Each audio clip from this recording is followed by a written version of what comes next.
Good evening. Dan Rather with the CBS Evening News.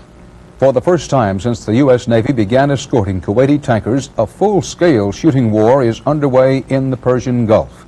Today, Iraq said it struck 2 more Iranian ships, and Iran retaliated with a commando attack on a container ship from Kuwait. Tom Fenton has our report from the Gulf. This Iranian warship was cruising in the area of the attack today, tracking every ship entering and leaving the Gulf. There's little doubt that it pinpointed the target. The attack was apparently carried out by Revolutionary Guards who've been practicing this sort of mission in fast boats with small arms and handheld rockets.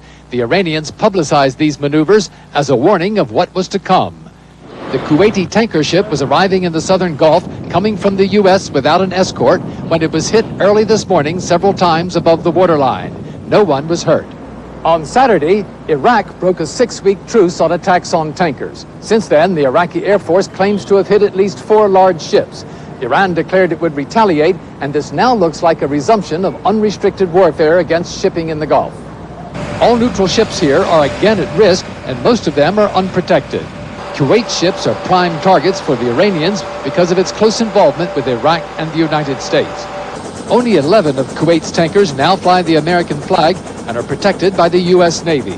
2 of them this evening are nearing the end of a run up the Gulf under the heaviest U.S. protection ever, and tension is high. This is from a U.S. warship tonight. Unidentified air contact. You are approaching a U.S. Navy warship. Your identity is not known. Your intentions are not clear. You are standing into danger and may be subject to United States defensive measures. The United States is concerned about the escalation from both sides. We believe it is not helpful now for Iraq to resume military action in the Gulf. Undersecretary Armacost said yesterday that it was unfortunate and regrettable and the timing deplorable. 3 more reflagged tankers are waiting off Kuwait, ready to be escorted down the Gulf. It won't be an easy task for the Navy. Running the gauntlet is now more dangerous than ever. Tom Fenton, CBS News, in the Gulf. In Washington, the Justice Department today, for the first time, argued in court that the law appointing independent special prosecutors is unconstitutional. It's a violation, the Justice Department said, of separation of powers among branches of government. Independent prosecutors are currently investigating several cases of possible wrongdoing by officials and/or friends of President Reagan. 2 key investigations, U.S. Attorney General Edwin Meese's finances and the Arms for Iran wheeling and dealing, are not directly affected by today's Justice Department court challenge. 3 days after a failed coup attempt that left 40 people dead, Philippine President Corazon Aquino is still facing defiance from some of her opponents in the military. Barry Peterson is covering the conflict and crisis in the Philippines. President Aquino was grim-faced tonight amid reports that several hundred heavily armed rebels are still holed up north of the capital, threatening to continue their coup attempt. The government moved reinforcements into Manila and was firmly in control of most of the country. The only open rebellion, a hunger strike by cadets at the nation's military academy in sympathy with the rebels. Juan Ponce Enrile, Mrs. Aquino's chief opponent after she fired him as defense minister, today again denied any involvement in the takeover attempt. The coup that tried to dislodge Mrs. Aquino is having quite the opposite effect. It is making her more popular with the people, more powerful in her dealings with the army. Her order to open fire on the rebels was a surprise from a president who had only lightly punished those involved in earlier attempts. She has instructed the army to hunt down the coup's leader, Colonel Gringo Hanasan, and kill him if necessary. And she knew that the time had come, the moment of truth had come, for her to crack down, and to crack down without mercy. That message was directed to those in the army thinking of any new coup. In this male-dominated country, toughness enhances the credibility of a housewife turned president. By demonstrating firm action this time, she has shown that women could be as courageous and decisive as men. Tough talk, it is hoped, will also reassure potential foreign investors badly needed in a country where 70% live below the poverty line. After the initial shock, I think we will see more domestic and foreign investments coming to the Philippines. But there is fear her right-wing opponents may try to topple the government by assassinating Mrs. Aquino. So if anything happens to her, God help this country.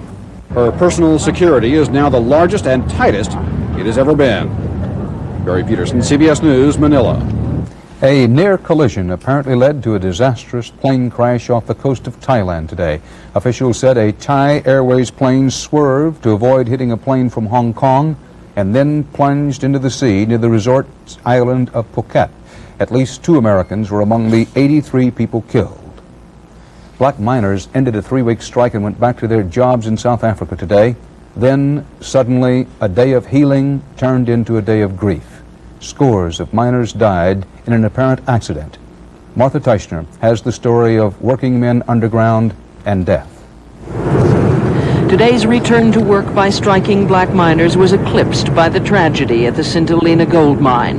The only visible signs of the drama underground, teams of black and white miners together frantically tying looped footholds into a rope to be lowered into the damaged mine shaft.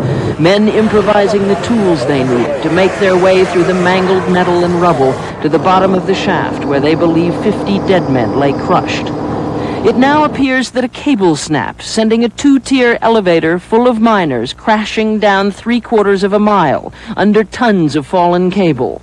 By mid-afternoon, rescuers could hear the voices of other men from a platform halfway down the shaft. If one can call it a conversation, you can call it a conversation. It's been verbal contact. There's somebody in there, yes. Bringing the 5 survivors to the surface has been a painstaking process, taking hours. Periodically, a mine official updated reporters on the progress of the unseen search, a few slow inches on a map. It's turning out to be an extremely delicate operation. On the faces of miners who escaped the disaster, looks of relief, elation. It is unlikely the accident had anything to do with the strike by black miners, but the end of their 21-day walkout lends a strange irony to the tragedy. The only significant gain they achieved was an improvement in death benefits. Martha Teichner, CBS News, Johannesburg. A Soviet surprise offer on arms control today, one that U.S. officials say is new and worth pursuing. A top Soviet military official seemed to accept a U.S. proposal for on-site electronic monitoring of nuclear tests. This is a U.S. condition for any agreement limiting or banning underground nuclear testing. The Soviet offer includes letting the U.S. conduct an underground test blast on Soviet territory to calibrate the monitoring instruments. The Soviets also want to set off one of theirs here. Today was the 7th anniversary of Solidarity, the independent trade union now banned by the Polish government. Police in riot gear broke up a march by 5,000 people in Gdansk, where the union was founded. Starting tomorrow, America's 7 million employers must make sure all their workers are in the United States legally. The nation's new immigration law provides penalties if they don't. CBS News correspondent Richard Schlesinger tonight investigates how this affects life in one of the nation's oldest, proudest immigrant communities and its welcome mat for new illegals from the old country. The Irish eyes in Boston this weekend were focused on the regional playoffs for the championship in hurling, part soccer, part field hockey, pure Irish. Most of the players are illegal aliens, like thousands of other Irish people in Boston fleeing the economic nosedive in their homeland. Well, things are so bad at home. The work situation is very bad, and there just is nothing there for me or any of my friends. In Boston's Irish neighborhoods, estimates of the number of illegal immigrants range from 10 to 30,000. I came over on a tourist visa, as many other people have done in the past, which is really the only way for a lot of people to come over. Today, the Immigration and Naturalization Service was out warning employers that starting tomorrow, they can be cited for hiring illegal aliens, the final step before stiff fines are imposed. And because of Boston's strong Irish heritage, the INS could be the most unpopular federal agency in this city.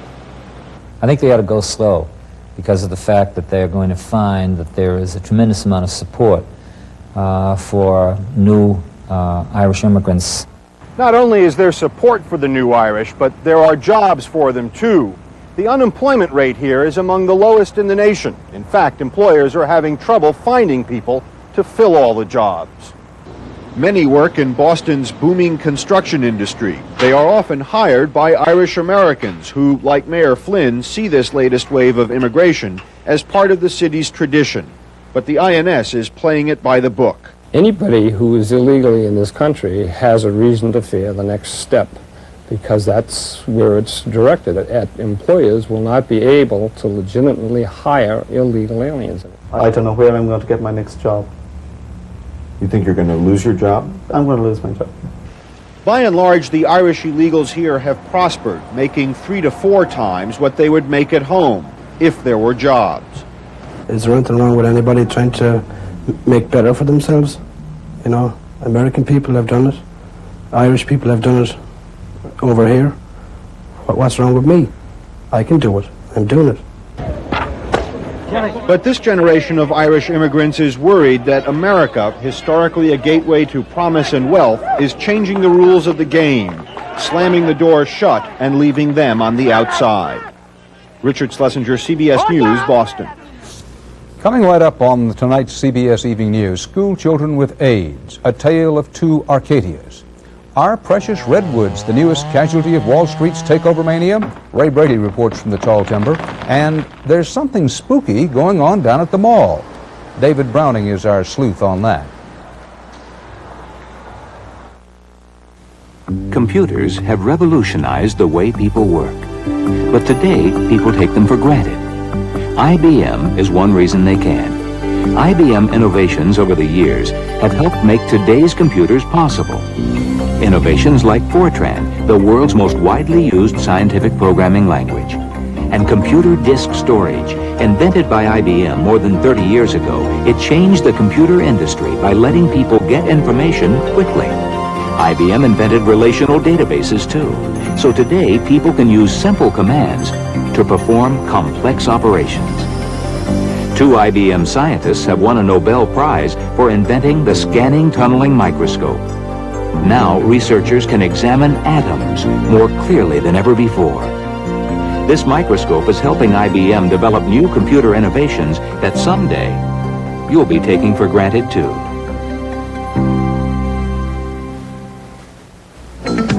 Okay, take a break. Helen, your classes rock. Come on, I'm twice your age, and I have arthritis. Time for Anacin. Anacin relieves minor pain of osteoarthritis for hours. Bend those knees. Doctor recommended Anacin. It's just as effective as Metamucil, but it tastes great. Look, Metamucil's gritty, so it won't all go through the strainer. Citracel's special fiber pours right through. Citracel, great taste, no grit. Owen Bieber and his United Auto Workers this afternoon decided that if they do strike, they will strike Ford. Ford would then become a kind of target guinea pig with union actions directed against it, while General Motors waited and watched on the sidelines. The United Auto Workers contract with Ford expires September 14th. With the stroke of a pen or the click of a computer, the Centers for Disease Control in Atlanta tomorrow will increase the number of this country's AIDS victims by an estimated 10%. It's a bit of medical bookkeeping. Researchers are updating their definition of the disease to include cases not classified as AIDS before. For those suffering from AIDS, the definition remains the same. It is fatal and fear-inducing and isolating. In 2 towns today, both named Arcadia, school children and parents tried to cope. Frank Courier reports. It was back to school today in Arcadia. In Arcadia, Florida, a town struggling. And Arcadia, Indiana, a town coping with fear of AIDS in the classroom. We've been taught to educate ourselves and we know what's going on. In Indiana, it was a new school and a new town for 15-year-old Ryan White, a hemophiliac who contracted AIDS through blood transfusions, who today attended his first day as a high school freshman without incident and only 17 absentees. It was really great, really. Everybody was really nice and friendly. But in Arcadia, Florida, Clifford and Louise Ray have suffered a week of AIDS hysteria after they tried to send their 3 young boys, all of them hemophiliacs and AIDS carriers, to school, where they were shunned by classmates and threatened by parents. Because people don't understand the disease, they just want to shove them in a closet, and that's not right. It's been a long haul for Ryan White since 1985, when he was banned from the classroom, linked by computer telephone hookups from his bedroom to the school. Today, Ryan's newest friends are his biggest fans. I think he's a great kid. I'm real excited about meeting him, and he's really, really nice. And we've had a couple kids stop by to tell him that they're really looking forward to him going to their school. Ryan White last spring left behind a string of courtroom battles and boycotts in his old hometown and discovered in his move to Arcadia a more open-minded, well-informed community willing to cope with AIDS. Even with the suspicions that some have had concerning the disease, they haven't reacted in a crisis manner.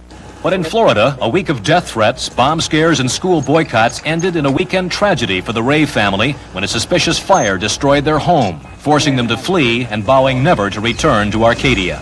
It's just sad for the town and for the school, but we're going to try to get back to normal as quick as we can. For the Ray family in Florida, who has left town, Arcadia is the end of a nightmare. But for Ryan White, who at last feels at home with support from good friends, Arcadia is a new beginning. Frank Courier, CBS News, Arcadia, Indiana. Two different views today of Mordecai Vanunu, the former Israeli nuclear technician accused of treason for revealing nuclear secrets. Israeli authorities consider him so dangerous that they've handcuffed him, forced him to wear a helmet, and they turn on a siren every time he enters or leaves his trial in Jerusalem.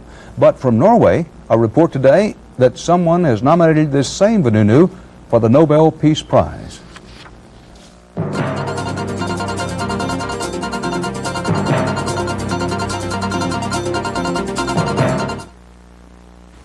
Hey, you're eating bran cereal because it's good for you, right?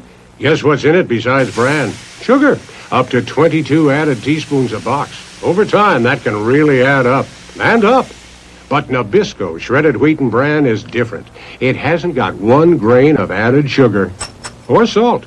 Nabisco shredded wheat and bran. Now in the big 18-ounce box, too.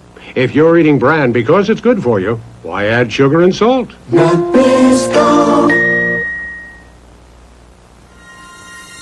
The heat of the sun, searing, relentless.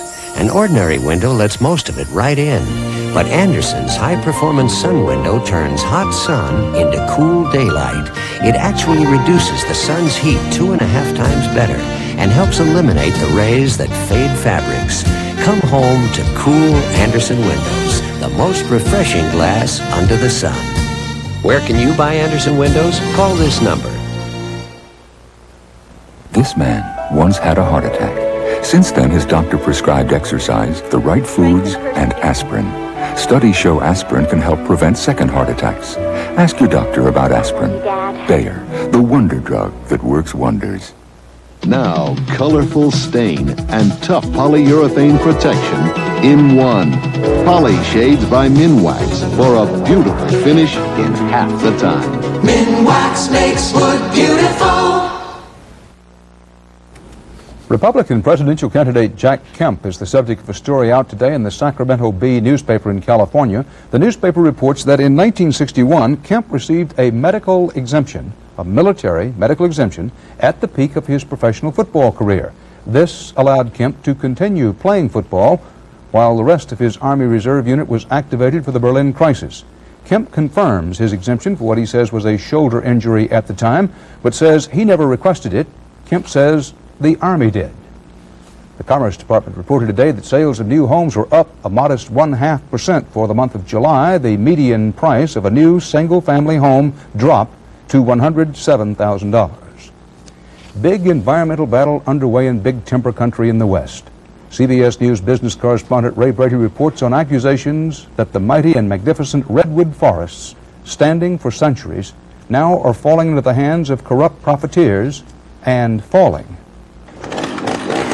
They call him Big John, a modern Paul Bunyan who can fell a 700-year-old redwood in 20 minutes. But now his world is being controlled by another world a continent away. The redwood forests of Northern California seem about as far away as you can get from the high-stakes world of Wall Street wheeling and dealing and accusations of insider trading. But it's all been happening here. At stake, 200,000 acres of California redwoods, the largest redwood forest in private hands. A national treasure, the prize in a takeover of the Pacific Lumber Company. Well, what I see is an end of an era. Woody Murphy's family owned Pacific Lumber for most of this century, and they ran it conservatively. The old Pacific Lumber Company managed this resource very carefully and respected it. They did not go in and devastate forests. Then came corporate raider Charles Hurwitz. Using high-risk Wall Street junk bonds, Hurwitz grabbed control of the company and its precious woodlands for about $900 million.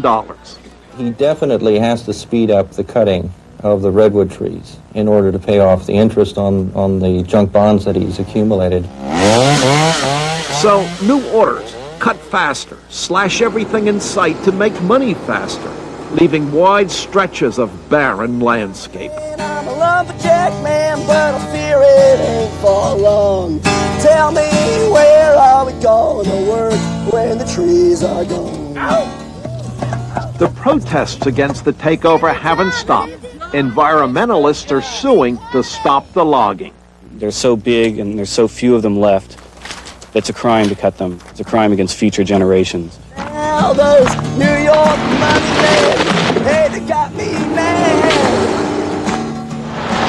I got a family to feed, and logging trees is the only job I ever had.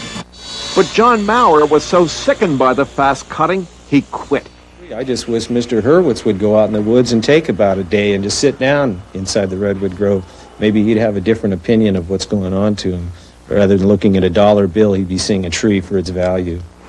Charles Hurwitz would not talk on camera, but he did tell CBS News that his logging practices are no different from those of other timber companies, and they're not against California law.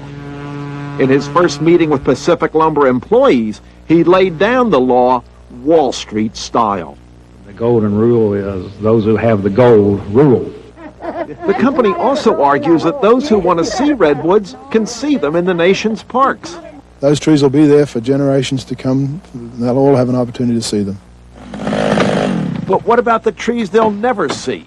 Some of the oldest, most valuable redwoods left in America. Dead center!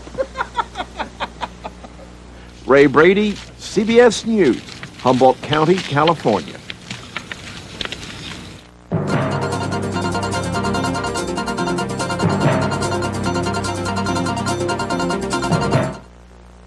There's only one of these in the whole world. And you gave it to me. Mm-hmm. Whoa, what a crunch. That's unreal. Oh, it's not unreal. It's all natural. You said there was only one of these. I meant that one-of-a-kind nutty taste. I was going to say nutty. What are these? Give you a hint. Nuts. Grape nuts. The one and only. Post Grape Nut cereal. I'll guard this box with my life. Don't cover up the name. It took 2,000 years, but a revolutionary discovery is changing the way men think about coloring their gray hair. It's called Just for Men, from the leader in men's hair coloring. Simply apply Just for Men, and in 5 minutes, shampoo out. Your gray is blended away, leaving your natural-looking color. 5 minutes. Here, look at me. Just for Men leaves your hair looking healthy and fuller, and it won't fade or wash out. Just for Men, in the men's hair care section. Think of all the things you could be doing if only you had more energy. Energy comes from food. By eating a well-balanced diet with vitamin B complex and biotin, the energy releasers. To be sure you're getting enough energy releasers, take Theragram M high-potency multivitamins with minerals rich in B complex and biotin. They're essential for converting food into the energy you need. So eat right and take Theragram M from Squibb with energy releasers. Unleash your energy. Now there's Theragram Jr. for your child. Police in Belleville, Illinois say they know who made off with the traveling sideshow's tent, 2 stages, bullhorn, and ticket box. It was an inside job pulled off by the carnival's star attraction, a 2 3/4 foot tall midget billed as the world's smallest cowboy. The suspect also, we're told, eats fire, walks on glass, and makes doves vanish. Maybe it's happened to you. You're walking through a department store and suddenly you feel that someone or something is staring at you. David Browning has been walking the shopping aisles in malls, looking closely at a slightly spooky new trend in the world of fashion and fantasy. Wander through any department store or shopping mall these days, eye the merchandise, and you might get the feeling the merchandise is eyeing you back. Mannequins have gotten so lifelike it's often hard to tell the shoppers from the dummies. They look more like people now instead of just a rough version of a person. You know, they're really more finely tuned. Collarbones are installed. You know, they didn't used to be like that. Some of them have glass eyes, so it's pretty eerie looking at them because their eyes look real. Matter of fact, mannequins are so realistic these days, they not only have model numbers, they also have names. Meet Justine and Dominique. They both come from Grenikers, the nation's biggest maker of mannequins. The visitor to their factory in Los Angeles can be forgiven for wondering if they've wandered into Santa's workshop, the Playboy Mansion, or perhaps a nightmare on Elm Street. Here, they turn out lovable kitties, muscular men, and, how can we put this delicately, women that look like women. As people have become more in tune to their bodies, mannequins will also reflect that. There's more muscle tone, as you can see in the mannequins behind us, and there's more reality about their look. Reality is hardly the word. There is enough attention to detail here to make Christy Brinkley jealous, and many of the makeup artists and hairdressers would rather work on mannequins than people. It's more easy for me, and I don't have any complaints. It's like a sociological art form in a lot of ways that reflects what's going on. Sculptor Tanya Wolf-Regier creates many of the mannequin shapes that men love and women love to hate. She has declared war on skinny. I have slowly increased the measurements over the last couple years, 3-4 years. At least an inch everywhere, if not 2. A woman is a woman, you know, why would you want to make her look like a little girl? And another question, how much more realistic can mannequins get? Where I'd like to see them go is with some sort of animation or movement for people to react to. So, attention shoppers, be on guard. Keep your eyes on this window. And remember, they're only mannequins. David Browning, CBS News, Los Angeles. And that's tonight's CBS Evening News. Dan Rather. See you tomorrow. Good night. Look, they're my parents, and I tell you, they're acting different. I mean, they go dancing. Herbert and Jane dancing. I know, Mother thinks it's fun. She wears eye makeup now. I don't know what's gotten into them. Whose is this? Why don't they act their age? To help them get more out of life, people are eating better. Some have found Kellogg's Product 19, 100% of 12 vitamins and minerals. Feel good about yourself. Tennis? They don't play tennis. Feel like 19 again. Still no word. Recently, 10 best-selling latex paints were brought together in an independent test to take the guesswork out of finding a quality flat wall paint. Hot. Each was tested on the toughest measurement of all, scrub resistance. The winner? Glidden Spread Satin. Thank you very much. New improved Glidden Spread Satin. It outscrubbed them all, and it's on sale now. Doc, who came in second? Does it really matter? Glidden. Your paint should be this good. Somehow there's got to be a cure for athlete's foot. Hey, step up to the mic. Mike? Micatin. This cures athlete's foot. It's got miconazole. There's nothing more powerful than this. Step up to the cure. Step up to the mic. Micatin. Today, hospitals have more medicines than ever to care for their patients. The one they choose most to relieve pain is Tylenol. If Tylenol is the pain reliever hospitals use most, shouldn't you use Tylenol too?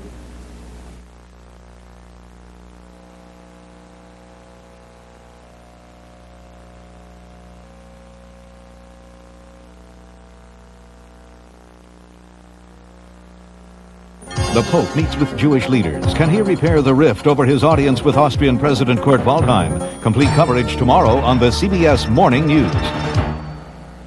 This is CBS.